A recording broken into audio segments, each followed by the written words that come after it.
It all started on a warm Friday morning in downtown Chicago. The glass doors of Belmonte luxury residences shimmered in the sunlight, the kind of place where every tile gleamed, every rug whispered wealth, and every staff member was trained to keep the image of exclusivity alive. But sometimes, beneath that polished exterior, the ugliest truths reveal themselves.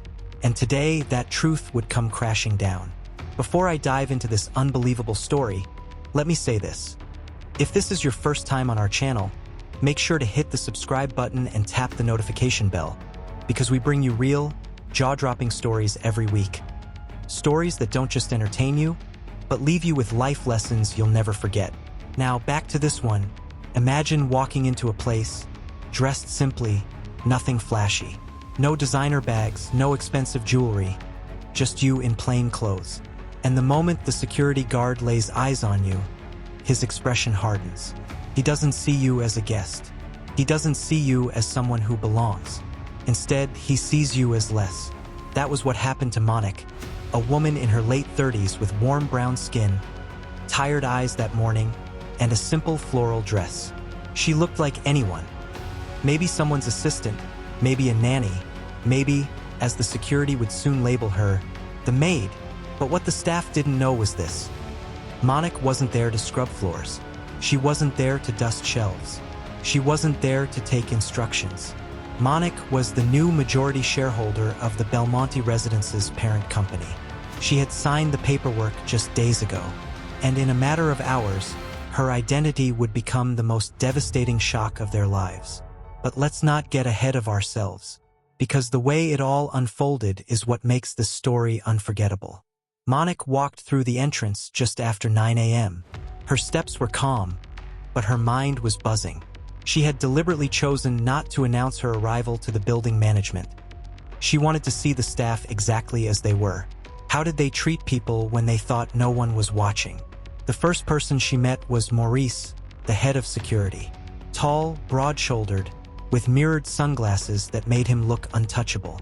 He leaned casually against the front desk, half paying attention. "Excuse me," Monique said politely. "I'm here to see the manager." Maurice's eyes flicked over her from head to toe. Her plain sandals, her simple purse, her natural hair pulled into a bun. No makeup, no gloss. And then he smirked. "The manager?" he repeated, dragging out the word as though it were a joke. "Honey, I think you've got the wrong entrance. Service staff go through the back." Monique blinked. "I'm sorry." Maurice straightened, his voice hardening. "Look, I don't know who you're here to clean for, but we don't let staff through the main lobby. Use the service door at the back. That's protocol." A few residents lounging in the lobby overheard and chuckled under their breath. One whispered, "These maids think they can just stroll in like guests now." Monique felt the sting, but she kept her composure.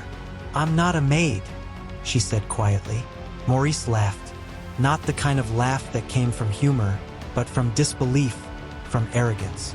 "Lady, do yourself a favor and stop lying. I've been here 10 years. I can tell who belongs here and who doesn't. Now, move along before I have to escort you out." Monique's throat tightened. For a brief second, anger burned inside her. But then she breathed, steady and deliberate.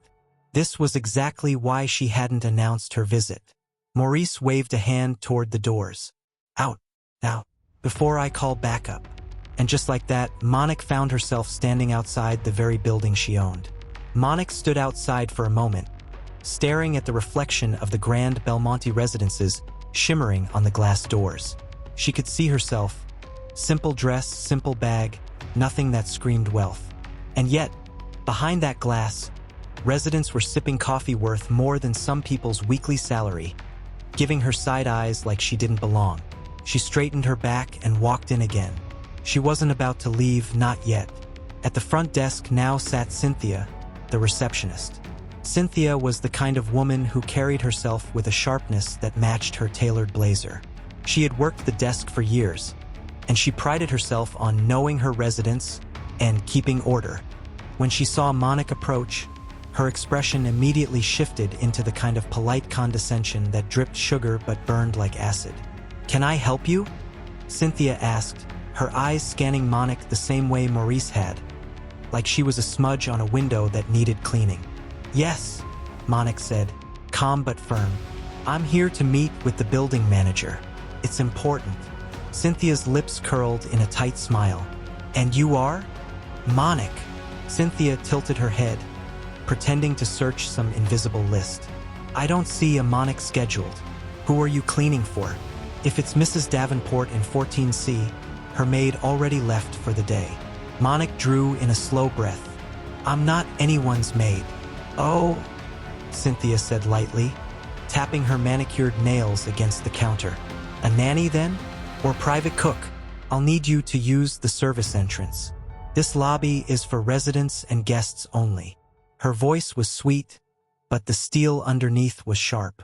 And the laughter that drifted from a pair of women sitting on the plush lobby couches didn't help. One of them, a blonde in designer heels, muttered just loud enough, "I told you, these people think they can just walk in anywhere now." Cynthia gave a thin smile as if she hadn't heard, but her eyes betrayed the truth. She agreed. Monique kept her composure, but inside her chest, her heart thudded. It wasn't just the dismissal. It was the arrogance of people who had already decided her worth based on her clothes, her skin, her presence. "I'd like to see the manager," she repeated, her voice steady. Cynthia leaned forward slightly, lowering her voice. "Listen, sweetie, I know it feels unfair, but we have standards here. You don't just walk in and demand meetings. You want to talk to the manager? Go around back, sign in as staff, and maybe he'll make time for you." Maurice returned just then, chuckling as though he'd overheard enough. "She's still here? Didn't I tell you to leave? Don't waste Cynthia's time." "Sir," Monique said softly, "you're making a mistake." Maurice barked a laugh. "The only mistake here is you thinking you belong in this lobby." And just like that, he grabbed the door, opened it, and with a dismissive wave, ushered her back out. The residents looked on. Some snickered, others simply sipped their coffee, pretending not to notice. No one intervened. No one questioned. Outside again, Monique stood frozen for a moment. To anyone passing by, she might have looked like a woman who had been defeated. But inside, something else was burning. Not anger, not shame, conviction. If they thought she was the maid, then so be it. Hours later, they'd learn exactly whose building they had mocked her out of. Monique didn't leave the neighborhood immediately. Instead, she walked a few blocks away to a small cafe she'd passed countless times before. She sat near the window, her coffee untouched, her eyes fixed on the gleaming towers of Belmonte residences. It wasn't the first time she had felt the sting of being underestimated. But this time was different. This time, she had walked into a building that was hers. Every square foot, every employee, every gleaming chandelier in that lobby. She signed the papers, she approved the budgets, she sat in the meetings that kept the entire chain of luxury residences alive. And yet, to them, she was invisible. Or worse, a problem to be removed. She leaned back in her chair, and for a moment, her mind drifted back years earlier. Monique wasn't born into money. She grew up in a small neighborhood where the walls of her family's home shook whenever trucks rumbled down the uneven streets. Her mother worked as a cleaner, her father as a bus driver. They didn't have much, but they gave Monique something far more valuable than money: resilience. Her mother used to say, "People may not see you at first, Monique. They may not respect you. But if you know your worth, you will never bow to their ignorance." Monique carried that with her through school, through the jobs where she was overlooked, and into the boardrooms where she was often the only black woman at the table. She worked twice as hard, studied longer, sacrificed more. And slowly, she rose, first as an analyst, then a manager, then finally, against all odds, she became regional director of Belmonte Properties, overseeing several of the most luxurious residences in the city. The very building that Maurice and Cynthia guarded so fiercely, it wasn't just on her list. It was her flagship property. So why had she gone there in a plain dress, without her driver, without her designer bag? Because Monique had been hearing whispers. Residents complained about the staff being cold, dismissive, even discriminatory. Employees said management wasn't living up to the values the company claimed to stand for. Monica didn't want a polished tour. She didn't want her employees on their best behavior because they knew the boss was coming. She wanted the truth. And she got it. More raw and brutal than she had even expected. Morris's contempt. Cynthia's smug dismissal. The residents' laughter. Monica sipped her now-cold coffee, her lips tightening into the faintest smile. They thought they had humiliated her, but really they had just exposed themselves. Back at Belmonte Residences, Maurice was bragging to Cynthia. "Did you see her face when I told her to leave?" He laughed, shaking his head. "These people think they can just waltz in.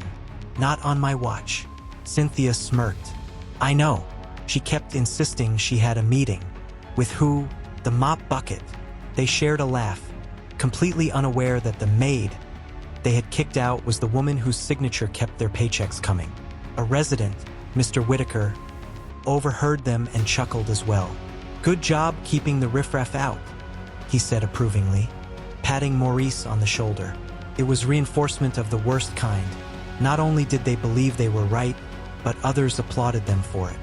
By the time Monica stood up from the cafe table, she had decided on her next move. She wasn't going to sneak back in or demand recognition in the lobby. No, she would wait until later that afternoon. During the scheduled staff meeting she had already quietly placed on the company's internal calendar. Maurice and Cynthia had no idea who would be attending. They thought it was just another boring corporate update.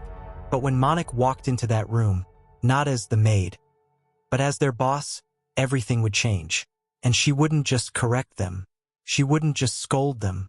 She was going to show everyone in that building what happens when arrogance and prejudice blind you to the truth standing right in front of you. The sun was high when Monica returned to Belmonte Residences. But this time, she wasn't carrying the quiet air of an unnoticed visitor. She walked with intent, her heels clicking against the polished marble floors, each step echoing like a countdown. She didn't come with an entourage or a dramatic announcement. Just her leather portfolio tucked under her arm and the kind of calm that comes from knowing you're about to change everything. Security guard Maurice leaned against the counter, sipping his lukewarm coffee, smug about how he handled that so-called maid earlier. He told the receptionist, Cynthia, the story again, embellishing it each time. She came in here acting like she belonged, carrying her little bucket. I told her straight, "Not here, sweetheart. Go around back." The receptionist giggled nervously, glancing toward the glass doors. She wasn't so sure. Something about that woman's composure lingered in her mind, but she said nothing. And then it happened. The glass doors slid open with a low hiss, and a pair of expensive black heels clicked against the marble floor. A tall woman entered, no bucket this time, no plain clothes. Instead, she wore a tailored navy blue suit that looked like it had been cut to her very frame, the kind of outfit that spoke of boardrooms and authority. Her hair was swept back neatly, her makeup subtle but commanding. It was Monica, the same woman Maurice had shoved out hours earlier. The lobby fell silent. Even the phones ringing at the front desk seemed to fade away. Morris's coffee froze halfway to his lips as his eyes widened. "Good morning," Monica said evenly, her voice carrying across the room. She didn't shout. She didn't need to. There was steel in her tone, a weight that made even the senior managers in the back shuffle uneasily. Cynthia blinked. "MMS? Monica?" she stammered. That was the first name drop. The staff had heard of her, whispers about the new regional director coming for a surprise inspection. But none of them had connected her to the maid they'd laughed at and tossed aside earlier. Maurice stepped forward, his usual arrogance gone. Wait, you're..." "Yes." Monica cut him off. "I am Monica Alvera, regional director, and I was here this morning, undercover." Gasps rippled through the lobby like a wave. Every head turned. The receptionist's mouth dropped open. A few employees nearby muttered under their breath. Maurice swallowed hard, color draining from his face. The bravado melted away. He was staring at the woman he had mocked, disrespected, and physically pushed out. Only now she stood as his superior, his boss's boss, and she wasn't done. You see, Monica continued, her eyes sweeping across the room. I came here not to be welcomed as a director, but to be treated as a human being. Unfortunately, what I found instead, she paused, letting the silence grow heavy, was arrogance, disrespect, and prejudice.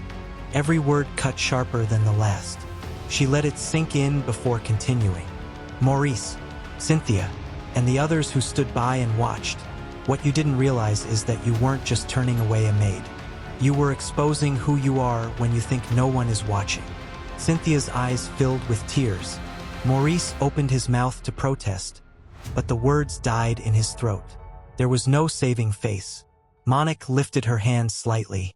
Gather everyone, she said. Right now. All staff. We're going to address this as a team. Her words echoed like a gavel striking wood. The lobby buzzed with panic as staff scrambled to obey.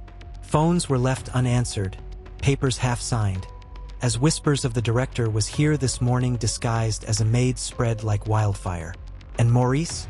He slumped against the wall, sweat forming on his brow, because he knew, the moment everyone gathered, his humiliation would be complete.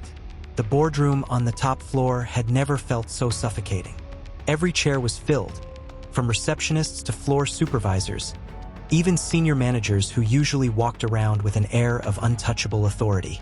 Now they sat stiffly, avoiding each other's eyes, whispering nervously as the clock ticked toward 10. Maurice, the security guard, sat at the far end of the table, hunched low, trying to disappear. Cynthia fiddled with her pen, eyes red from crying earlier. The air was heavy with dread. Everyone had heard the whispers.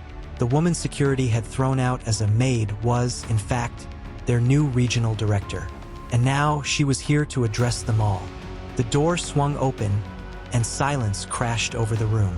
Monica entered, still in that perfectly tailored navy suit, her steps deliberate. She carried no notes, no papers. She didn't need them. Her presence alone commanded the space. She stood at the head of the table, scanning each face slowly. No one dared look away. Thank you all for coming, she began, her voice calm but cutting. I'll be brief, because this morning already spoke louder than I ever could. A shiver ran through the room. You see, when I arrived earlier today, I came as someone ordinary. No title, no position, no power. I wanted to see how this company treats people. Not when they know a director is watching, but when they think no one of importance is there. She let the words hang. Several employees shifted uncomfortably in their seats. And what did I find? Monica continued. I found laughter at someone who looked like they didn't belong. I found dismissal. I found arrogance. I found prejudice. Her eyes locked on Maurice. He froze, his jaw tight. And some of you didn't act, but you watched, she added, shifting her gaze toward Cynthia and a few others. Silence, in the face of disrespect, is still complicity. Cynthia's eyes welled again, but she didn't speak. Monica's tone hardened. This isn't just about me. It's not about whether I was treated as a maid or as a director. This is about culture. This is about values. Because if you can mistreat someone based on how they look, then what kind of company are we? Her question sliced through the silence like a blade. A junior staffer at the end of the table nervously raised her hand. Ma'am, I didn't know.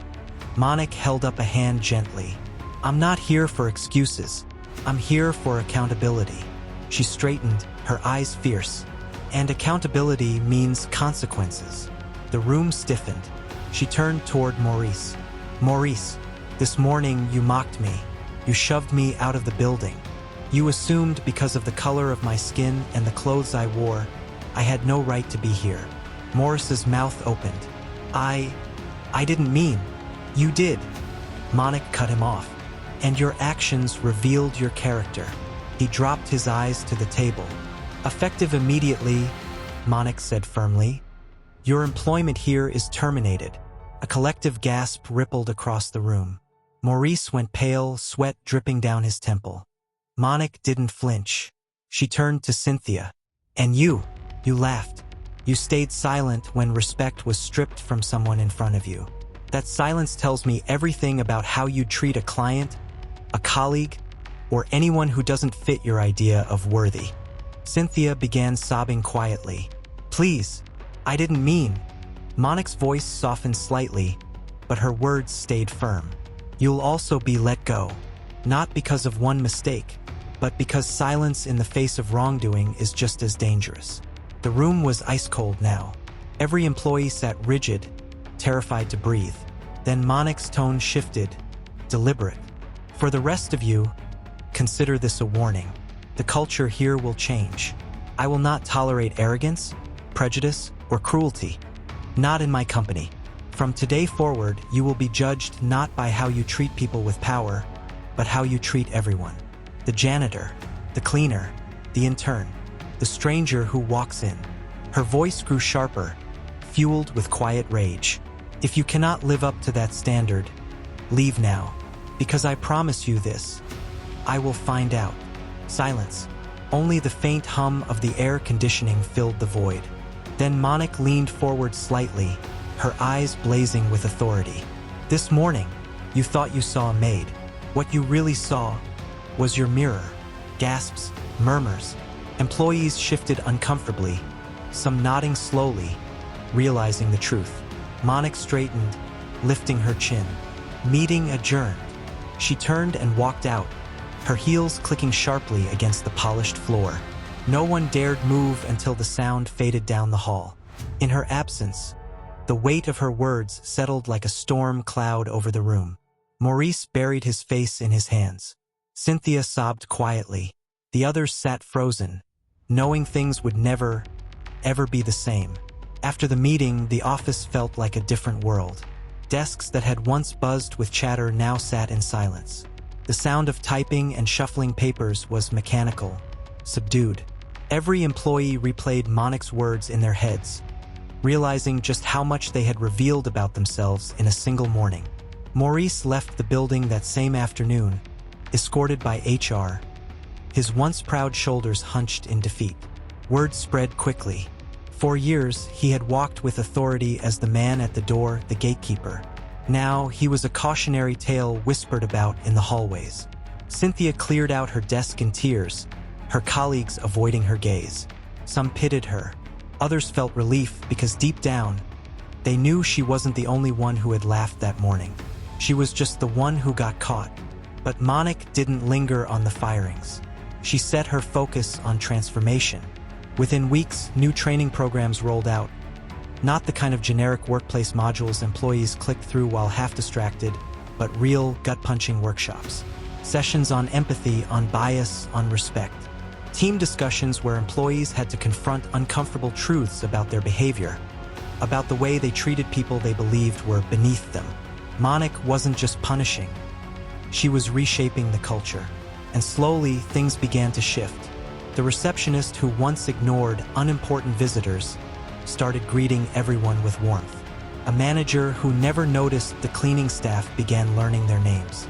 The office, once cold and hierarchical, started feeling more human. Still, Monique never let them forget. On her office wall hung a framed quote she repeated often. The way you treat those with no power over you defines who you are. Every visitor saw it. Every employee felt it. And here's where this story matters to us. What happened to Monique wasn't just about one woman being mistaken for a maid. It was about the way we judge people, the snap assumptions we make, the hierarchies we enforce, the disrespect we excuse. How many times have we ignored someone because we thought they weren't important? How many times have we laughed along instead of standing up? Monique's story forces us to ask, if the roles were reversed, how would we want to be treated? Because the truth is, we never really know who someone is.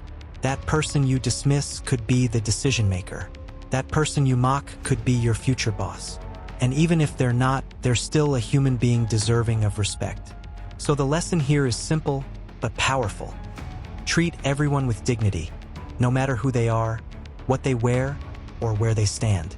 Monique didn't just fire a few staff that day. She held up a mirror to an entire company. And the reflection they saw changed everything. If this is your first time here, don't forget to subscribe and hit the notification bell so you never miss stories like this one. And if Monica's stand against prejudice inspired you, give this video a like and share it, because stories like this remind us that respect costs nothing, but means everything. What about you? If you had been in that lobby, would you have spoken up or stayed silent? Comment below, we'd love to hear your thoughts.